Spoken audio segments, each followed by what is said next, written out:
Hello, my name is Andrew Gary, and welcome to Seismic Sound Off, in-depth conversations in applied geophysics. In this episode, Souvik Mukherjee discusses his article in July's The Leading Edge about high-resolution imaging of subsurface infrastructure using AI. The use of drones for geophysical data acquisition and AI for geophysical data processing, imaging, and interpretation are active focus areas in current industry and academic applications.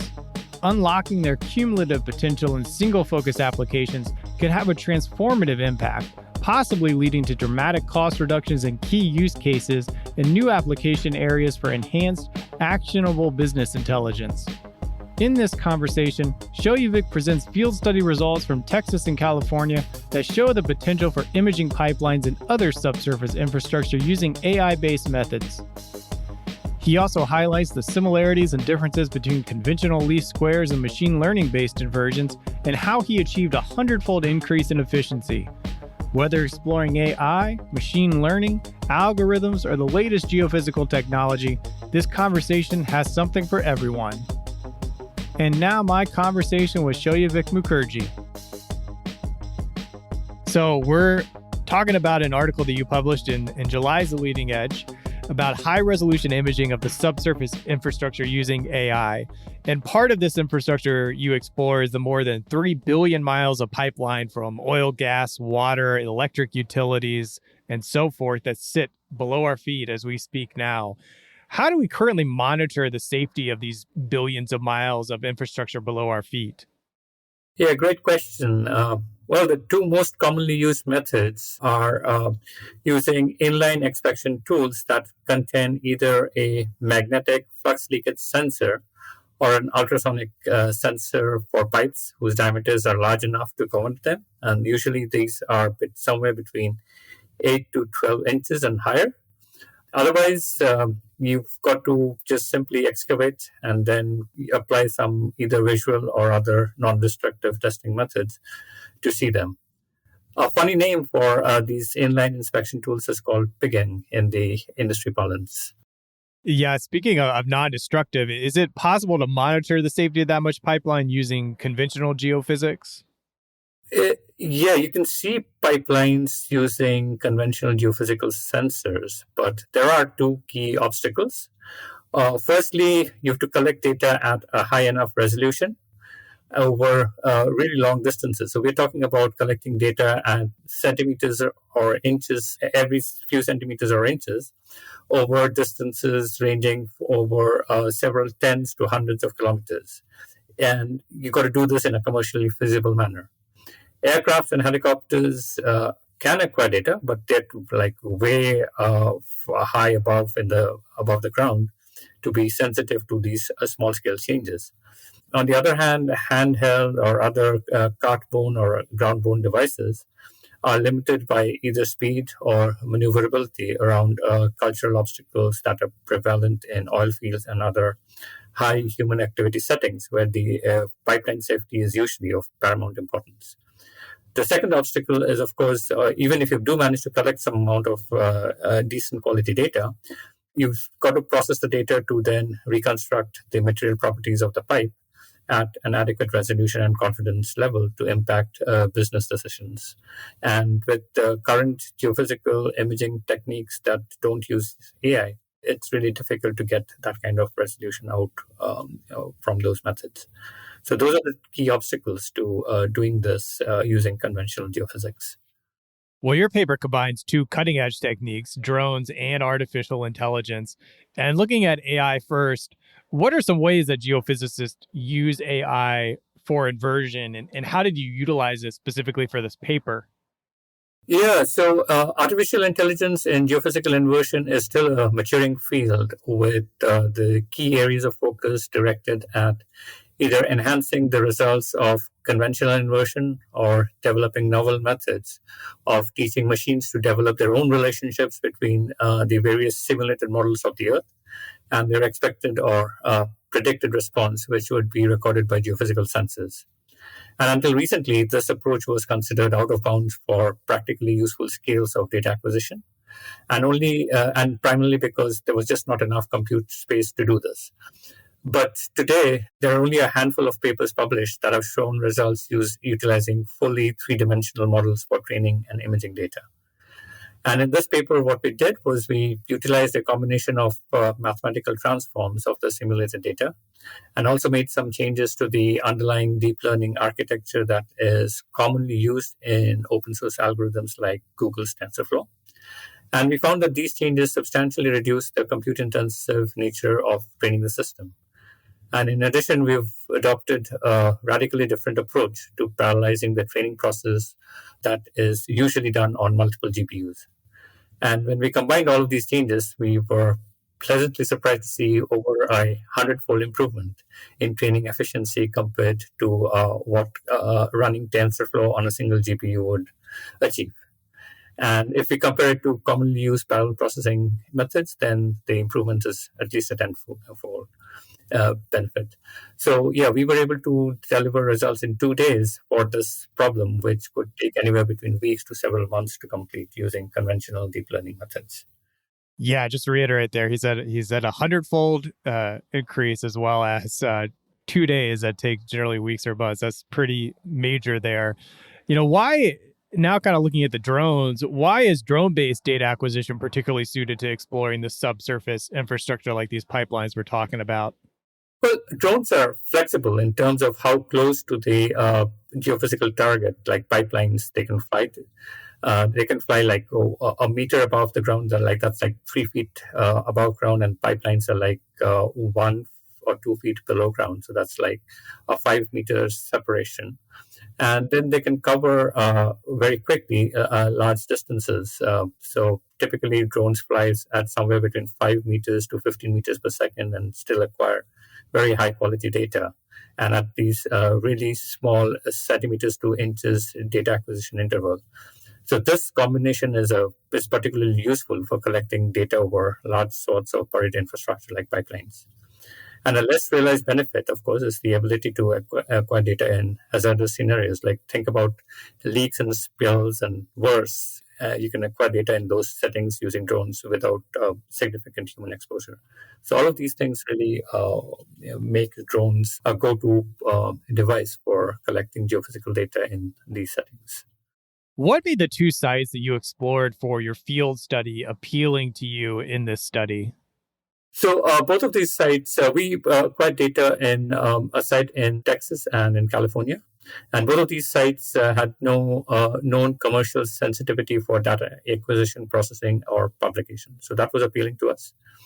The data that was collected over the Washington on the Brazos State Historic Site in Texas was actually over a known buried water pipe whose geometry, exact depth of burial, and current maintenance status were unknown to us. And we also had the results of conventional geophysical inversion performed over this dataset available. So all these factors made this dataset appealing to us for our first case study to see how well we perform against known conventional geophysical inversion techniques.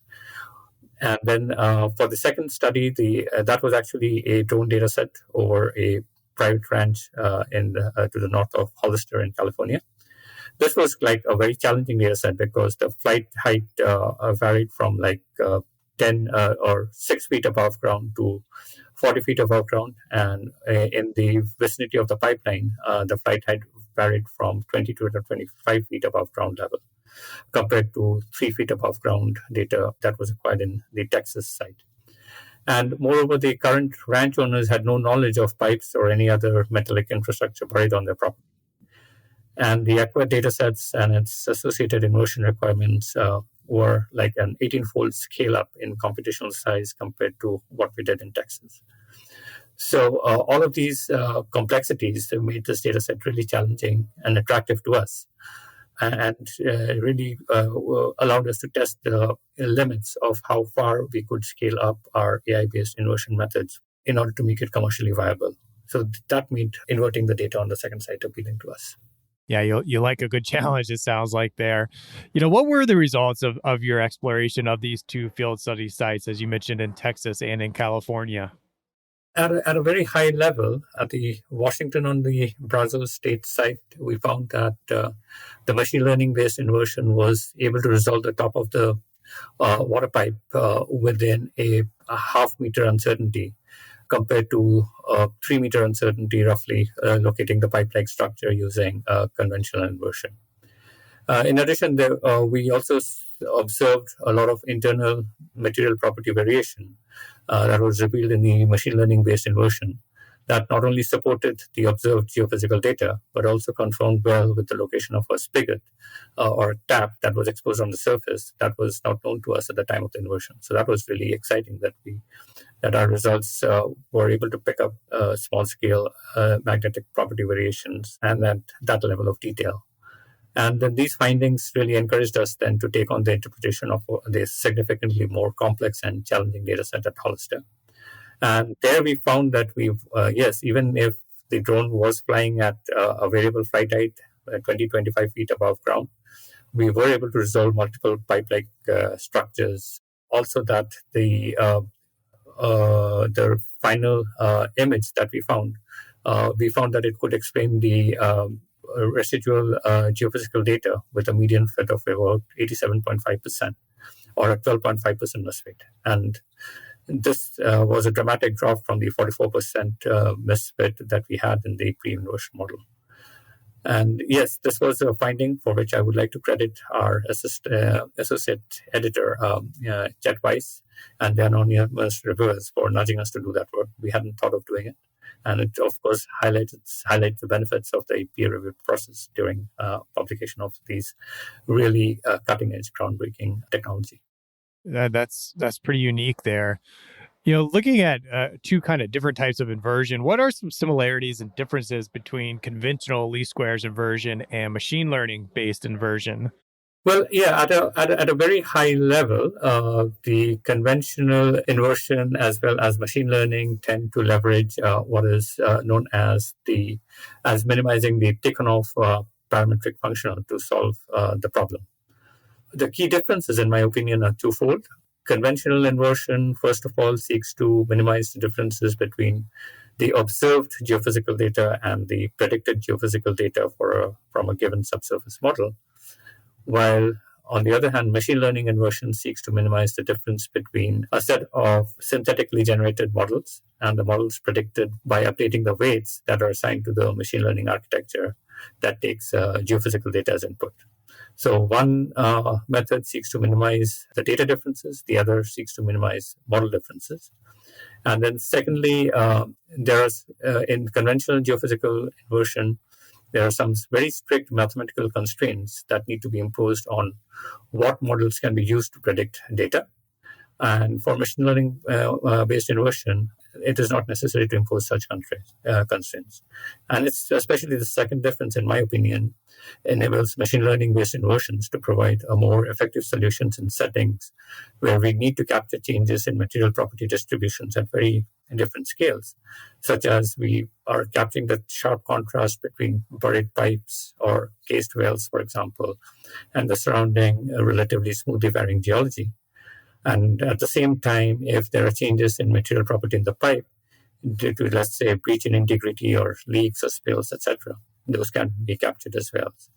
These changes, they occur at very different scales and can be very difficult to capture simultaneously using conventional geophysical inversion methods. As you mentioned earlier, these advanced algorithms and workflows you use resulted in 100-fold increase in efficiency, delivered results in 2 days compared to what could take several months using other software.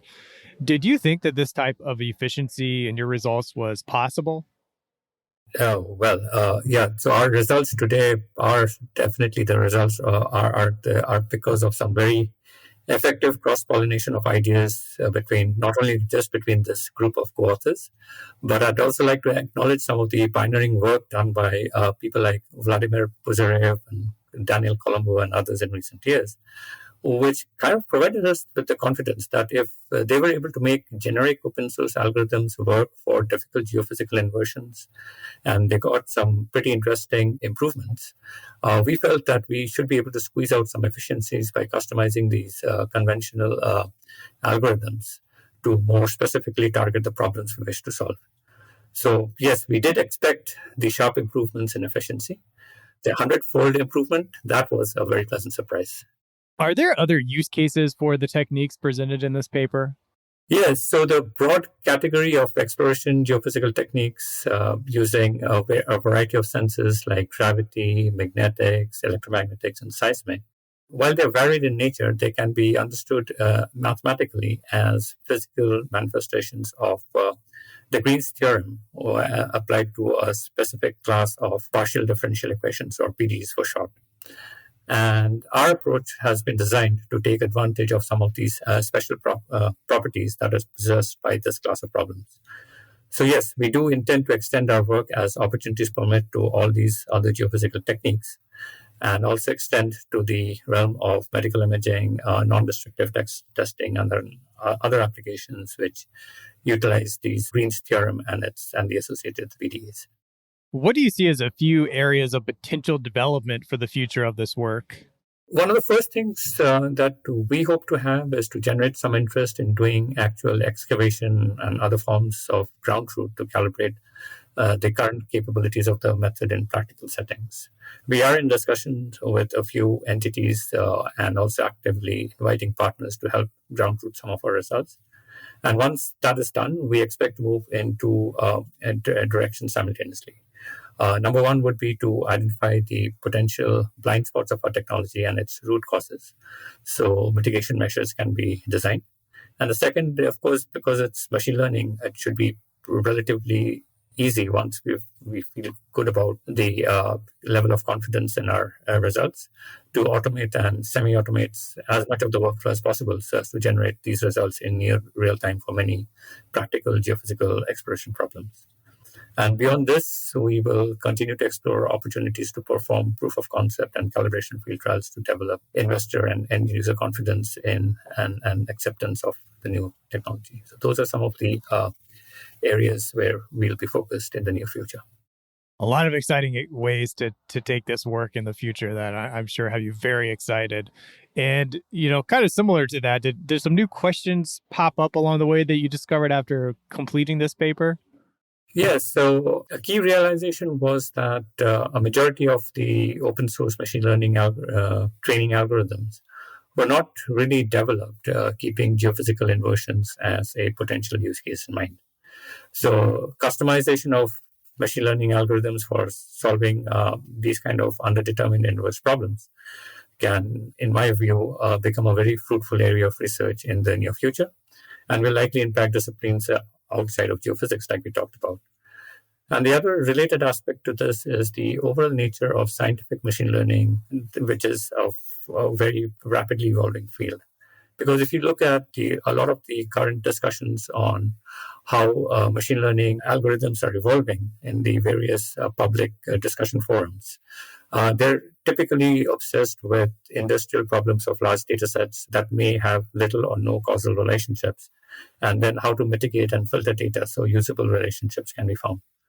Scientific machine learning, in my view, are of a very different kind because, yeah, there is a lot of causal deterministic relationships to be found, but their needs are different and they need to be addressed from a different perspective. And general open source machine learning algorithms can be a good start, but to optimize the benefits of machine learning in scientific problems, I think a fundamental shift in focus is needed. And kind of lastly here, a little bit more general, and I love how you talk throughout this article of how many people involved throughout this paper really help shape this paper. What principle, teaching, or point of view has helped you succeed in your field? Well, to me, passion for doing this kind of work, of course, patience in research and perseverance are certainly key elements. And over time, I've also come to value the importance of good communication and the role of negative feedback in science. There have been many ideas that have shaped and changed the world. But if you look at the history, their key champions have often been people who've carried forward the flame, initially lit by someone else. Alfred Wegener and continental drift, of course, come foremost to mind in geophysics. So my learning and advice is if you receive criticism and negative comments from reviewers or other listeners or readers of your work, it is important to listen and understand their perspective and background, and then go back and craft a message that is right for your audience. And sometimes your message may be fine, but you may just need a different messenger instead of a different message. So What I realized is that there is no proven recipe for what works best, but it is important to keep one's focus on this often undervalued area in scientific communication. That is just about as important as doing the technical work itself. I've never heard someone quite put it that way. So I think that is wonderful advice there. Well, Souvik, I appreciate your time on this paper and your time on this conversation and look forward to reading in the Leading Edge and other journals what you discover next. Thank you, Andrew. It was an absolute joy and pleasure conversing with you today. SEG produces Seismic Sound Off to benefit its members, the scientific community, and inform the public on the value of geophysics. To show your support for this show, please leave a 5-star review on Apple Podcasts and Spotify. Simply go to Seismic Sound Off on Apple Podcasts and Spotify on your phone. It takes less than 5 seconds to leave a 5-star rating and is the #1 action you can take to show your appreciation for this free resource. And follow the podcast while you are on the app to be notified when each new episode releases. Original music created by Zach Bridges. This episode was hosted, edited, and produced by me, Andrew Gary at 51 Features. The SEG podcast team is Jennifer Cobb, Kathy Gamble, and Allie McGinnis. Thank you for listening. This is Seismic Sound Off, signaling off.